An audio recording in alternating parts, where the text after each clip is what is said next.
What if 10 minutes and a sketchbook could change the way you travel and the way you love people? Here's how we can journal, sketch, and show God's love to those around us. We live in a world where everyone is looking down at their phones, even while traveling to the most beautiful places on earth. But what if travel was an opportunity to look up, to notice people, to show kindness, to be a light? In this video, I'm sharing my faith-based travel journaling method, how I sketch and journal in just 10-minute windows, how to bring your travel companions along without slowing anyone down, and simple ways to show God's love to the strangers you meet along the way. Happy Saturday, everyone. This is Laura McCullough from Art and Faith Creative, and I am so excited to share a new video today on travel journaling from Spain. Matthew 5:16 says, "Let your light shine before others, that they may see your good deeds and glorify your Father in heaven." In this video, I'll show you the 10-minute travel journal method, how to sketch fast even if you're not an artist, journaling with intention and faith, simple ways to show God's love while traveling, and how to include your travel companions in the process. Look around the next time you're in an airport, or a train station, or a cafe in a city you've never been before. Everyone is looking down. We travel thousands of miles to see the world, and then we stare at a screen the whole time. But what if travel could be something more? What if every trip was an opportunity to slow down, to notice people, to create something beautiful, and to show God's love to a stranger who really needed it that day? That's what this video is all about. We live in a world that's more isolated than it looks. People are surrounded by crowds but completely alone, and travel, which should connect us, often just gives us better backgrounds for our phone screens. I started travel journaling because I wanted to actually remember my trips, but what I didn't expect was how much it would change the way I see people. Here's the thing about sketching. You can't draw what you don't notice. And noticing details of the life other people are living is the very first act of love. When you slow down enough to sketch the scene in front of you, maybe it's the old man reading his newspaper at the cafe, or the street vendor arranging his fruit cart, or maybe it's the church tower that rings out every 15 minutes, you start to see life, see people, and that changes things. Your journal becomes more than a sketchbook. It becomes a record of God at work in the ordinary moments of your trip. So let's talk supplies, because this only works if it's simple.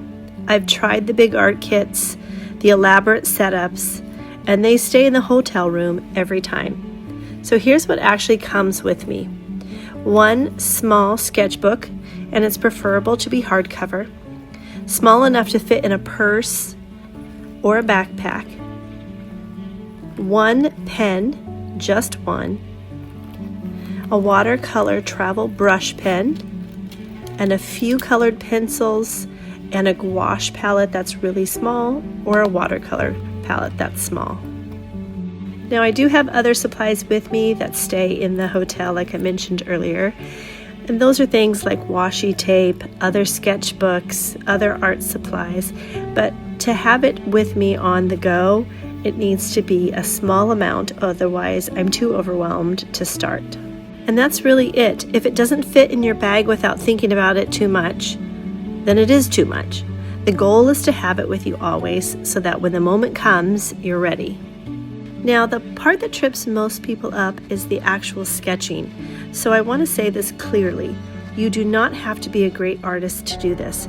This is something I started really focusing on only about 2 years ago, and I feel like I have a lifetime of practice to go.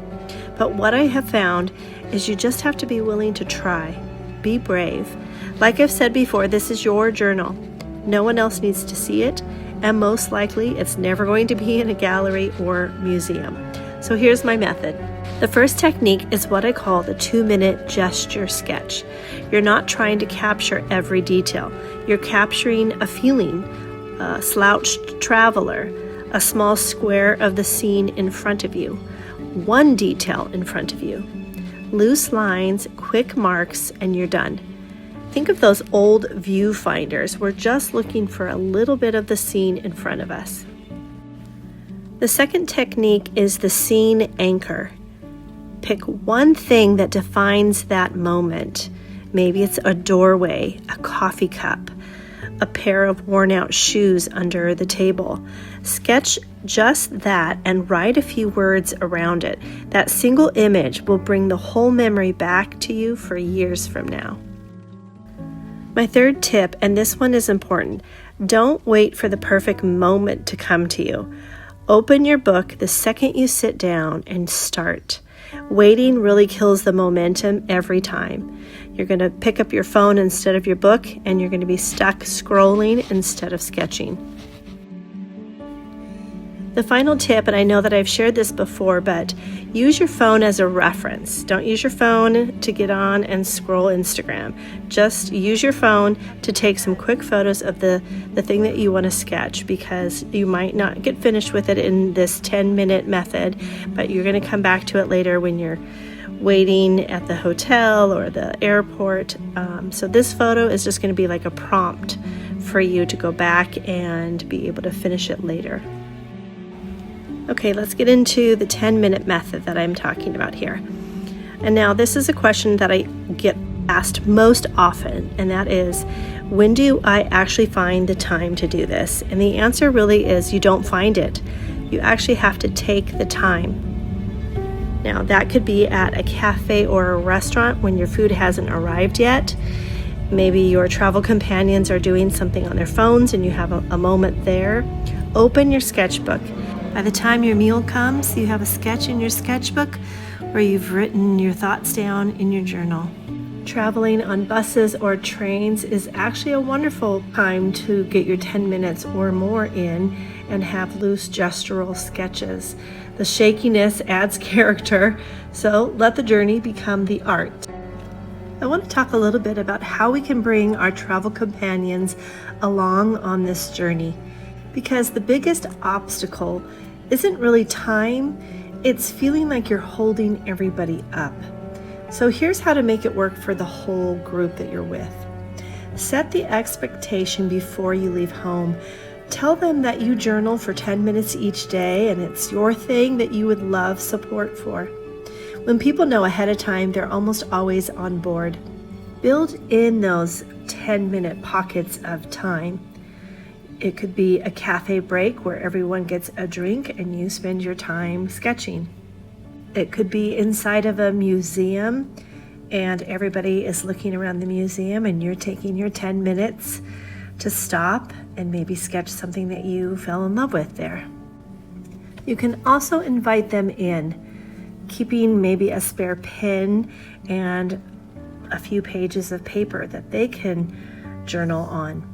You'd be surprised how many people will start doodling or jotting down something when they see that you're doing it as well, and it becomes a shared moment instead of a solo one.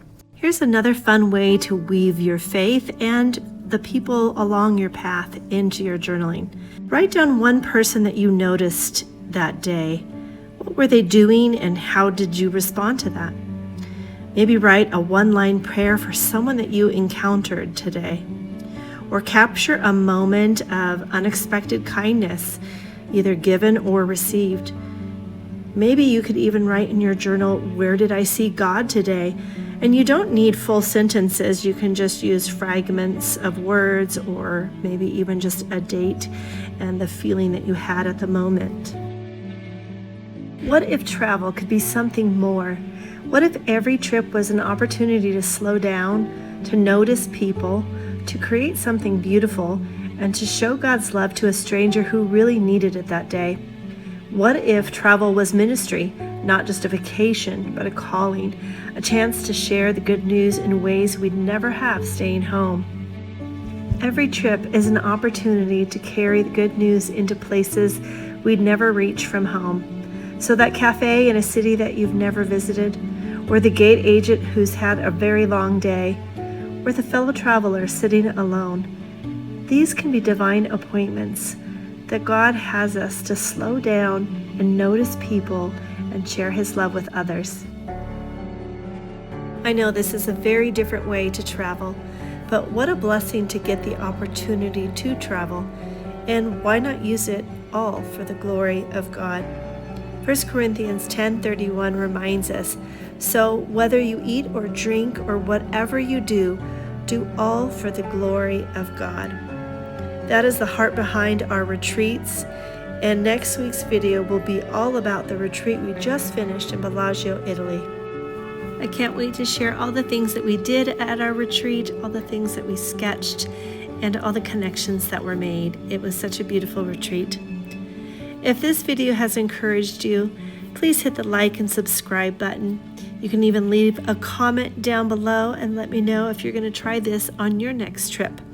I would love to know where you're headed this summer, and I will see you on the next video next Saturday.